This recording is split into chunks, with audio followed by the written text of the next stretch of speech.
Halo semua, perkenalkan kami dari kelompok 10. Di sini ada Royhan Firdausi, Rafika Puspa Adelina, dan Rica Amalia Mahmuda. Kami dari Offering A 2018. Kita akan menjelaskan tentang setting goals for life and happiness. Untuk bagian pertama akan dijelaskan oleh Royhan, bagian kedua akan dijelaskan oleh Rica Amalia, dan bagian yang terakhir akan dijelaskan oleh Rafika Puspa. Selamat menyimak. Baik, yang pertama saya akan menjelaskan tentang berpikir. Ada 3 atribut dari tindakan yang diarahkan pada tujuan menurut Binswanger 1990. Yang pertama, terdapat self-generation, yaitu tindakan yang didorong oleh sumber energi internal. Kemudian yang kedua, terdapat signifikansi nilai dalam eksistensi kehidupan organisme yang tergantung tindakan tertentu. Jika organisme tidak melakukan suatu tindakan, seperti misalnya tidak berjalan untuk mengambil makanan, maka ia akan lapar, atau tindakannya salah, habislah ia, seperti pemuda yang mengendarai sepeda motor dengan kecepatan tinggi di tikungan saat hujan. Kemungkinan besar dia akan jatuh atau lebih parah lagi akan terjadi kecelakaan. Selanjutnya yang ketiga yaitu terdapat penyebab tujuan. Tindakan yang diarahkan pada tujuan disebabkan oleh ide nyata dari tujuan tersebut hingga tercapai tujuan masa depan. Contohnya seperti detak jantung sekarang mengarah pada detak jantung di masa depan. Persepsi indera memberikan kita pengetahuan otomatis tentang realitas. Manusia mempunyai 5 panca indera. Salah satu contoh yaitu indera penglihatan, mata. Mata secara visual otomatis mengirim pesan ke otak, oh ini adalah buku, ini adalah laptop, dan lain sebagainya. Kemudian pemikiran konseptual. Konseptual sendiri berarti hal-hal yang berkenaan dengan konsep atau ide atau pengertian yang diabstrakkan dari peristiwa konkret. Nah, pemikiran konseptual ini bisa saja salah sehingga harus divalidasi melalui observasi dan logika. Contohnya adalah beberapa mahasiswa mempunyai konsep bahwa IPK tinggi sama dengan mereka akan sukses, padahal belum tentu. IPK tinggi belum tentu sukses. Ada banyak hal yang mempengaruhi, seperti relasi, etika, pengalaman organisasi, dan lain sebagainya. Kemudian berpikir. Berpikir berarti memusatkan perhatian pada realita, kepatuhan pada fakta dan logika, membedakan pengetahuan dari perasaan, mengerahkan mental usaha, dan melakukan pemeriksaan sendiri daripada mengandalkan pemikiran orang lain secara pasif. Selanjutnya kita akan beralih pada kebutuhan. Kebutuhan adalah persyaratan objektif dari keberlangsungan dan kesejahteraan organisme. Mereka yang kebutuhannya dibelenggu atau tidak terpenuhi akan merasa tidak nyaman, sakit, dan atau tidak bahagia. Contoh yang tidak nyaman adalah seseorang yang menahan buang air besar. Kemudian jika parah akan menghasilkan penyakit, seperti orang yang menahan pipis. Lama-kelamaan akan menderita kencing batu. Jika sangat parah atau berkepanjangan, bisa mengakibatkan kematian. Contohnya, mahasiswa yang tidak tidur selama berhari-hari demi lembur mengerjakan tugas, ia bisa saja meninggal karena tubuhnya tidak mendapatkan istirahat. Nah, kebutuhan manusia itu dibagi menjadi 3 kategori. Kategori yang pertama yaitu kebutuhan fisik, merupakan syarat bagi tubuh yang sehat. Termasuk dalamnya adalah udara, makanan, air, istirahat, dan suhu tubuh yang tepat. Yang kedua yaitu kebutuhan psikologis, merupakan syarat bagi kesadaran yang sehat. Contohnya adalah penghargaan diri, dan yang terakhir adalah kebutuhan filosofis, syarat bagi eksistensi pandangan yang terintegrasi, termasuk kode moral untuk memandu pilihan dan tindakan seseorang. Oke. Kita tahu semua bahwa Maslow itu terkenal dengan hierarki kebutuhannya, teori hierarki kebutuhannya yang ada 5 mulai dari fisiologi sampai dengan aktualisasi diri.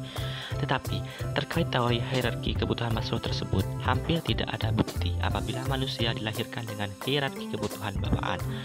Ada masalah lanjutan terkait teori Maslow, yaitu meskipun orang-orang sadar bahwa kebutuhan mereka dibagi per bagian oleh kehilangan konsekuensi, tetapi mereka tidak secara otomatis tahu apa yang harus mereka lakukan dengan benar. Misalnya, ada orang yang merasa tidak berharga, tapi ia tidak tahu bagaimana cara mengembangkan harga dirinya. Selanjutnya, orang bisa mengantisipasi kebutuhan mereka dan mengambil tindakan bahkan sebelum mereka merasa kehilangan. Sekarang kita beralih pada nilai. Perlu teman-teman ketahui bahwa kebutuhan itu berbeda dengan nilai. kebutuhan itu sudah ada sejak lahir. Kebutuhan merupakan bagian dari suatu organisme secara alami atau bawaan. Misalnya, ada seorang bayi yang baru lahir, ia secara otomatis butuh akan makanan dan minuman, maka ia diberikan ASI oleh ibunya. Sedangkan nilai itu diperoleh dan dipelajari. Tidak mungkin seorang bayi yang baru lahir sudah mempunyai nilai. Tidak, dia berkembang, tumbuh dan berkembang menjadi anak-anak, remaja. Dari situ dia belajar tentang nilai, terkait nilai moral, sosial, dan lain sebagainya. Kebutuhan itu muncul bahkan jika seseorang tidak menyadarinya, sedangkan nilai itu ada dalam kesadaran atau ketidaksadaran. Selanjutnya, ada fungsi hierarki nilai untuk membentuk pilihan dan mengambil keputusan jangka panjang. Nilai mendasar dari semua nilai adalah nilai moral yang dianggap benar atau salah oleh individu. Kemudian dibutuhkan kode nilai untuk membimbing pilihan dan tindakan manusia. Misalnya, ada seorang pemuda yang suka balap liar. Pemuda ini senang balapan liar, tapi dari kode nilai dia bisa mengetahui apakah pilihannya tepat, apakah balap liar disukai oleh masyarakat sekitar, apakah tidak mengganggu. Makanya dibutuhkan kode nilai untuk membimbing pilihan dan tindakan manusia agar tepat. Kemudian orang kadang-kadang malah bertindak berujung frustasi, bukan memuaskan kebutuhan, karena ada 3 faktor. Faktor yang pertama, melakukan kesalahan pengetahuan. Seperti misalnya, mungkin saja orang makan makanan yang mengandung bakteri berbahaya karena mereka tidak mengetahui tentang bahayanya. Kedua, orang mungkin lalai untuk fokus pada apa yang mereka kerjakan, seperti mengemudi tanpa melihat dengan fokus kemana tujuan mereka akan pergi. Kemudian yang faktor ketiga adalah orang mungkin mengejar hal-hal yang memberi mereka kesenangan atau rasa lega jangka pendek dari rasa sakit atau ketidaknyamanan. Seperti misalnya, mahasiswa yang mendapat tugas begitu banyak, menumpuk dari dosen dengan deadline yang mepet, ditambah lagi tugas dari dosen yang satu dan juga dosen lainnya. Maka mahasiswa tersebut merasa tertekan dan frustasi. Akhirnya dia beralih pada minum alkohol dalam kadar yang banyak untuk mengabaikan masalah yang dihadapi. Dalam hal ini tugas yang begitu banyak. Setiap orang itu memiliki kebutuhan yang sama, namun penghormatan terhadap nilai kadang berbeda. Contohnya, hampir semua orang menghargai makanan, tapi tidak semua jenis makanan dan tidak dengan tingkatan yang sama pula. Ada makanan A, pizza, makanan B, nasi bungkus. Beberapa orang menganggap dua makanan ini berbeda dan juga menilainya berbeda.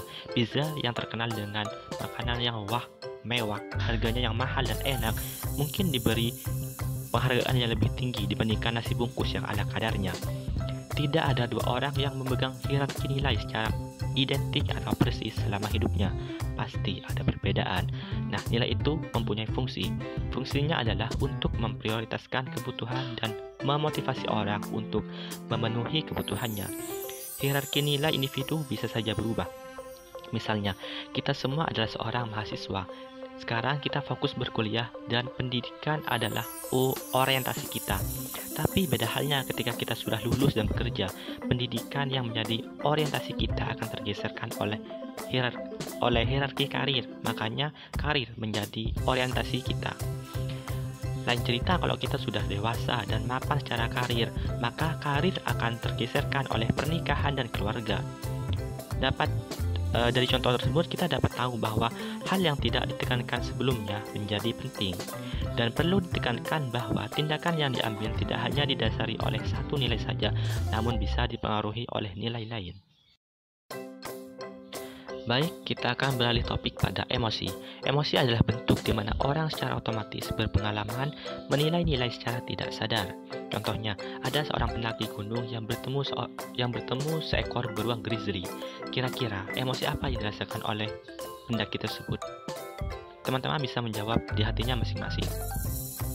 Jika jawaban teman-teman sekalian adalah rasa takut, maka rasa takut bukan satu-satunya jawaban yang benar, karena emosi yang dirasakan sesuai konteks. Jika pendaki tersebut tidak ingin bertemu dengan beruang, saat dia bertemu maka dia akan merasa takut. Beda halnya kalau si pendaki ini memang ingin bertemu dengan beruang, saat bertemu dia merasa bahagia dan senang. Lain cerita kalau Misalnya si pendaki ini sekaligus sebagai fotografer. Dia ingin memotret beruang. Saat bertemu beruang grizzly, dia merasa bahagia. Tapi saat beruang pergi dan dia gagal memotretnya, dia merasa kecewa. Begitulah emosi. Dan emosi itu bisa bersifat kompleks. Emosi yang kompleks berarti emosi yang mencerminkan penilaian beberapa nilai. Misalnya, Joe menyukai Cindy karena kecantikannya, tidak suka pada sifat egoisnya, dan kagum dengan kejujurannya. Nah, dalam sini kita sudah mengetahui bahwa ada 3 emosi yang dirasakan Joe pada Cindy. Itulah emosi yang kompleks. Lalu emosi bisa saja atau bahkan tidak mencerminkan perkiraan kesadaran seseorang atas pentingnya nilai. Misalnya, ada seorang pria muda yang mengaku bahwa dia ingin pacar yang cerdas, pintar, bertanggung jawab, dan lemah lembut. Tapi kenyataannya, dia malah tergila-gila pada pacar yang liar, seksi, menggoda, dan tidak bertanggung jawab. Nah, hal tersebut bertentangan dengan apa yang ia idam-idamkan terkait dengan pacar ideal. Yang terakhir adalah emosi mengandung kecenderungan tindakan bawaan. Kita itu cenderung mendekati orang kita sukai dan cenderung menghindari musuh atau orang yang kita benci. Yang selanjutnya adalah tujuan atau goal. Tujuan adalah hal yang ingin kita capai. Bagaimana kebutuhan dipenuhi dengan mengejar nilai, maka nilai-nilai dicapai dengan mengejar tujuan. Contohnya, jika seseorang menghargai pendidikan atau memiliki value lebih kepada pendidikan, maka cara untuk mencapai hal tersebut adalah dengan menetapkan dan mengejar tujuan pendidikan, seperti mendaftar ke perguruan tinggi, mendaftar kursus, mengerjakan tugas, dan sebagainya. Urutan motivasi. Berikut ini adalah bagan urutan motivasi. Yang pertama adalah kebutuhan. Kebutuhan menimbulkan keperluan untuk memilih dan mengejar nilai. Selanjutnya, pencapaian nilai membutuhkan pengaturan dan pengejaran tujuan.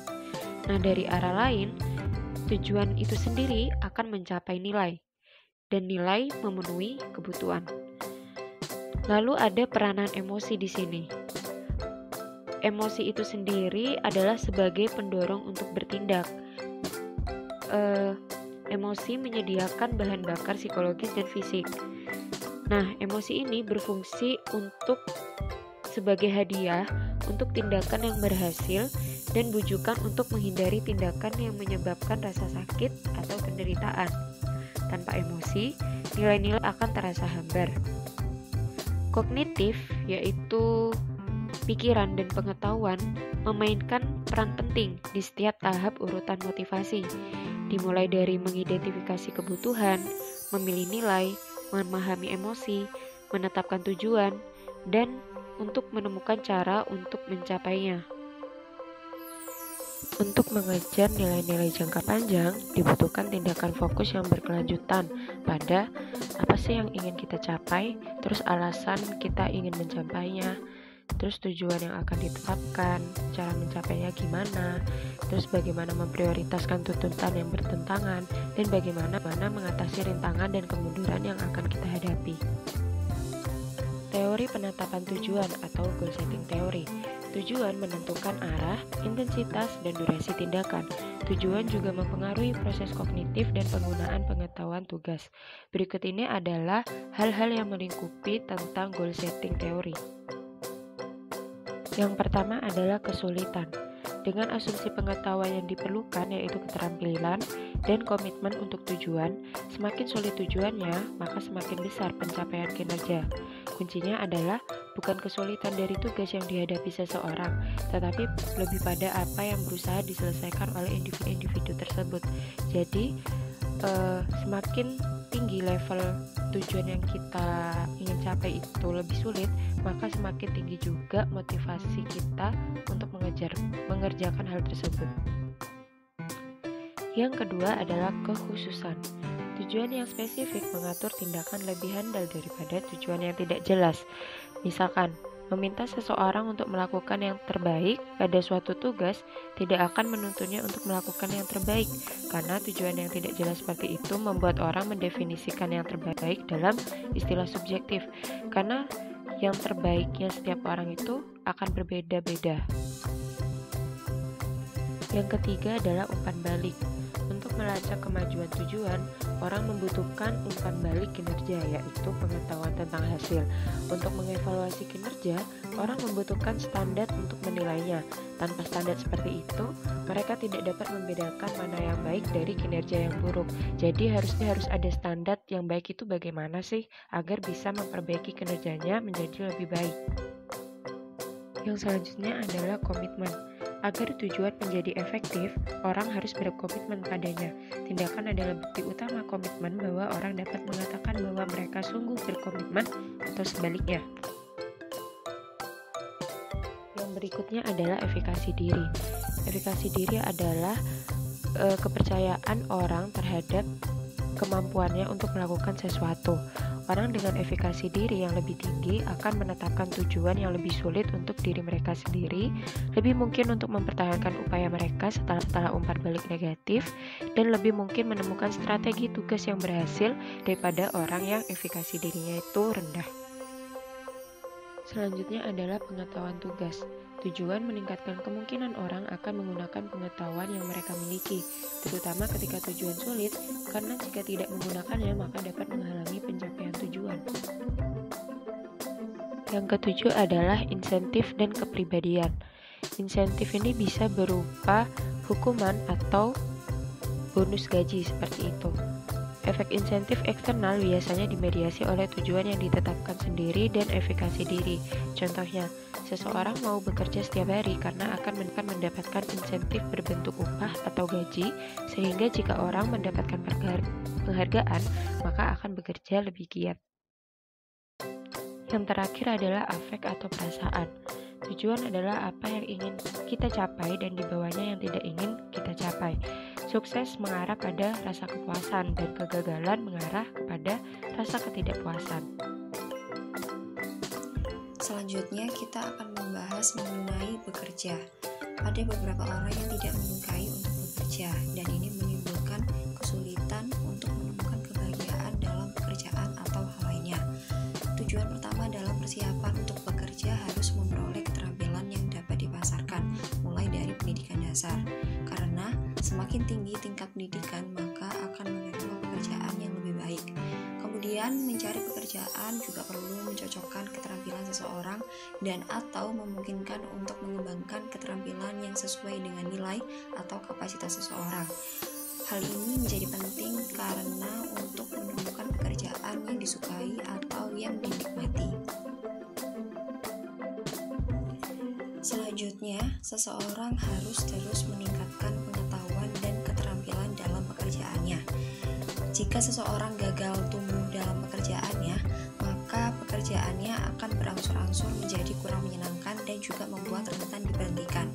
Pengembangan keterampilan sendiri juga tidak bisa lagi dibiarkan begitu saja ke organisasi atau tempat kerja yang mempekerjakan seseorang, karena tidak ada jaminan keterampilan tersebut akan memiliki nilai pasar jangka panjang atau bahkan dibutuhkan di organisasi yang lain. Lalu, oleh karena itu, setiap pekerja atau orang harus bertanggung jawab untuk memperoleh pekerjaan yang baru dan atau perlu meningkatkan keterampilan mereka sendiri. Kemudian, jika seseorang tidak menerima umpan balik atau penilaian tentang kinerjanya, penting untuk mencari umpan balik tersebut. Apakah seseorang melakukan hal yang benar dan apakah seseorang melakukannya dengan baik. Selanjutnya adalah cinta romantis. Yang pertama di sini adalah tujuan untuk diri sendiri. Salah satu mitos tentang cinta adalah chemistry, yang merupakan hal di luar akal dan di luar pemahaman. Mungkin benar bahwa cinta pada pandangan pertama itu ada, tetapi firasat ini adalah respon emosional langsung terhadap orang tersebut yang berasal dari kesimpulan bawah sadar berdasarkan penampilan dan gaya awal orang tersebut. Lalu, mitos lain adalah bahwa cinta melibatkan pengorbanan tanpa pamrih untuk pihak lain. Di sini cinta diibaratkan seperti berdagang, namun bentuk dari perdagangan cinta adalah spiritual, yaitu karakter yang dimiliki seseorang akan menjadi milik orang lain atau pasangan mereka. Kemudian, jika tujuan dan nilai seseorang adalah membangun kesuksesan hubungan romantis, maka diri sendiri atau orang tersebut harus menjadikan mereka seseorang yang menyenangkan. Di sini ada beberapa hal yang bisa dilakukan, yaitu rasionalitas, kemandirian, kejujuran, integritas, produktivitas, keadilan, dan kebanggaan. Selanjutnya yaitu untuk meningkatkan kecintaan, disarankan untuk melakukan usaha yang masuk akal untuk meningkatkan dan menopang daya tarik fisik seseorang. Kemudian lovability atau mungkin kita bisa bilang kesetiaan itu dipengaruhi oleh pendidikan, yaitu pendidikan dalam memperoleh pengetahuan, kemampuan untuk menguasai dunia, dan beberapa tingkat ambisi. Dan hal-hal inilah yang juga membuat seseorang itu lebih menarik untuk diajak berbicara. Yang ketiga yaitu lovability dipengaruhi oleh kesehatan mental, di mana seseorang yang tidak stabil secara emosional cenderung untuk memiliki hubungan romantis yang tidak stabil. Lalu ada juga lovability dipengaruhi oleh kepribadian, di mana di sini kepribadian tidak sepenuhnya tidak bisa dirubah, atau arti lainnya adalah bisa dirubah. Jadi untuk setiap orang bisa menggunakan terapi atau hal lainnya yang bisa memperbaiki kepribadian mereka. Kemudian untuk mencintai orang lain, seseorang juga perlu untuk peduli tentang kesejahteraan orang tersebut. Mengapa? Karena hal tersebut untuk dapat menghargai pasangannya dan untuk menemukan kesenangan saat berada dan bersama dengan orang tersebut.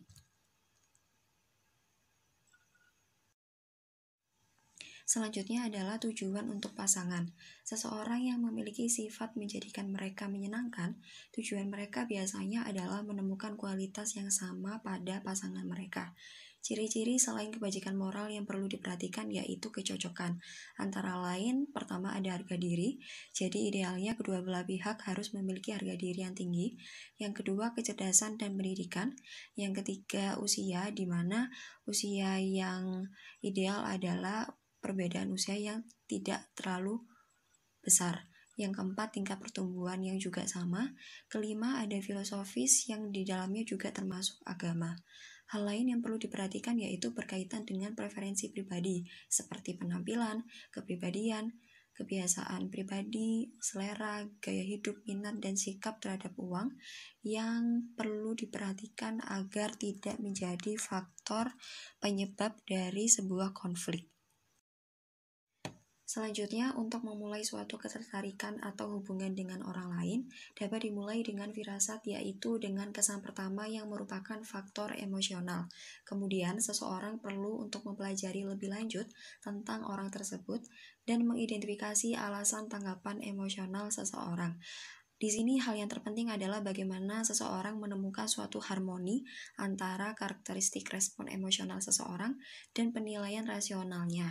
Kemudian untuk dapat menemukan seseorang, penting menetapkan tujuan untuk pergi ke berbagai tempat dan melakukan hal-hal yang memiliki kesempatan untuk bertemu dengan banyak orang, sehingga nantinya akan ditemukan tipe orang yang diinginkan. Kemudian rintangan untuk pencapaian tujuan. Penetapan tujuan dalam hidup sangat diperlukan untuk memiliki kehidupan yang sukses dan bahagia. Banyak orang yang sudah mengetahui hal ini, tapi juga banyak dari mereka yang tidak bahagia dengan beberapa alasan, yaitu yang pertama ada irasionalisme, yang kedua keengganan untuk mengeluarkan usaha, baik secara mental maupun fisik dalam bekerja dan jatuh cinta, kemudian yang ketiga ada ketakutan. Ketakutan memberikan peran yang besar dalam hidup banyak orang. Yang dimaksud ketakutan di sini adalah mencakup ketakutan akan berubah, takut mengatakan yang sebenarnya, takut menjadi salah, takut akan membela nilai-nilai seseorang, takut akan berpikir untuk diri sendiri, dan takut dengan beberapa hal lainnya. Kesimpulan dari pembahasan mengenai penetapan tujuan untuk kehidupan dan kebahagiaan yaitu sasaran merupakan sarana nilai dan mimpi yang akan diwujudkan menjadi kenyataan. Kemudian kebahagiaan juga tidak terjadi begitu saja, namun harus diperoleh dengan pemikiran, perencanaan, dan pengejaran terus-menerus baik dalam pekerjaan dan cinta.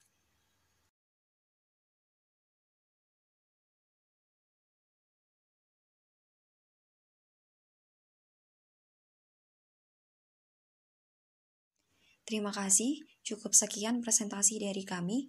Mohon maaf apabila ada kata-kata yang kurang berkenan dan juga kekurangan. Wassalamualaikum warahmatullahi wabarakatuh.